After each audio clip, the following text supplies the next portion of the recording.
Chapter 24 of the 1992 Constitution provides for the Code of Conduct for Public Officers in Ghana dealing with conflict of interest, declaration of assets and liabilities, and oath of office. However, there is no legislation or act of parliament to give effect to the constitutional provisions on the Code of Conduct. This has made the implementation of the Code of Conduct under Chapter 24 a challenge, despite the mandate given the Commission on Human Rights and Administrative Justice and the Chief Justice to investigate breaches of the Code of Conduct and take such actions. CHRAJ boss Joseph Whittal says investigating matters of asset declaration and conflict of interest is not the issue, but a legal regime that will spell out sanctions appropriately. He cited the case of the EC boss Jane Mensah and the Chief Justice, Justice Eni Yabua's case as classical examples. When a law is passed, sanctions are set out. This particular, the constitutional provisions in Chapter 24 do not create sanctions, but gives it to the discretion of the Commission. And discretion has also been interpreted to be such that it must be done under certain circumstances. So it restricts the Commission from wanting to go beyond a certain level. We have since still been handling certain type of cases, but I gave those two examples as outlier cases. One, in the course of the investigation, the person goes to. So what do you do?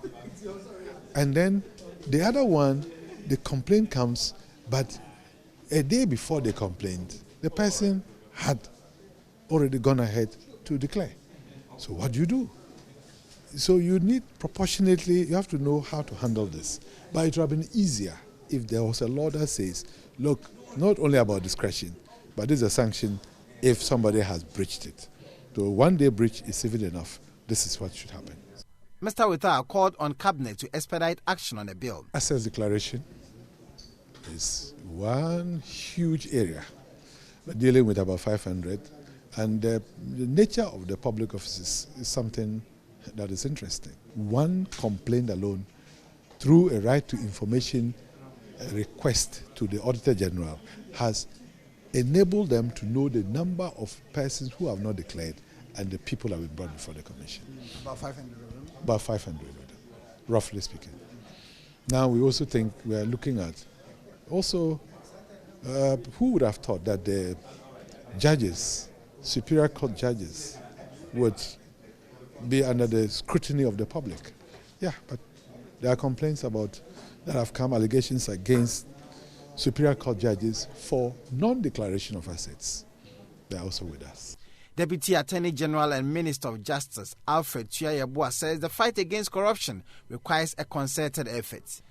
In Ghana, what I've seen is that people talk about corruption, but if you ask them to come up with information, they refuse to come, even though we have various acts or laws seeking to protect people who give information about corruption.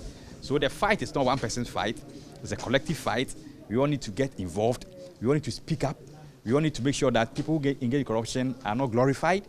Because if, for example, I engage in corruption, it should be possible for my own people, even my family, to disown me and tell me that what I've been doing is not proper. The Commission and its partners say they intend to use this year's International Anti-Corruption Day to build a broad coalition of public and private sectors and civil society for a robust conduct of public officers law that can effectively curb corruption and ensure that it is passed into law. Reporting for Joy News, Richard Kwejunya Akon, Accra.